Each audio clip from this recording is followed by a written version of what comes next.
Kasus bocah 8 tahun bernama Alvaro Kiano Nugroho yang hilang sejak Maret 2025 sempat terang setelah polisi menemukan korban.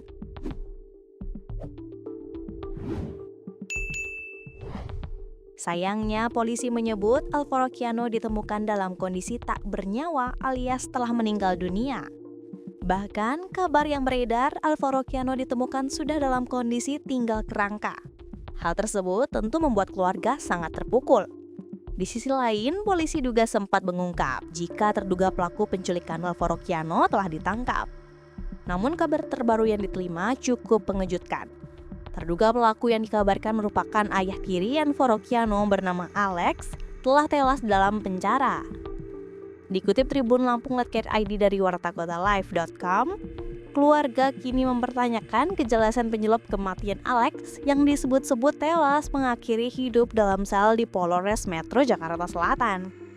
Tersangkanya bapak tirinya Alvaro, dia sudah meninggal, ujar Sayang 53 tahun Nenek Alvaro saat ditemui di rumah duka Senin 24/11/2025. Sayan menjelaskan bahwa Alex ditangkap polisi pada Rabu 19/11/2025 di wilayah Tangerang. Namun, 2 hari setelah penangkapan, keluarga menerima kabar mengejutkan bahwa Alex ditemukan meninggal dunia. Katanya bunuh diri di Polres Metro Jakarta Selatan, ucap Sayang. Meski demikian, pihak keluarga menyebut belum menerima penjelasan rinci mengenai kronologis peristiwa tersebut. Penjelasan dari kepolisian sejauh ini dinilai masih sangat terbatas. Saya mengungkapkan bahwa jenazah Alex telah dimakamkan di wilayah Tangerang.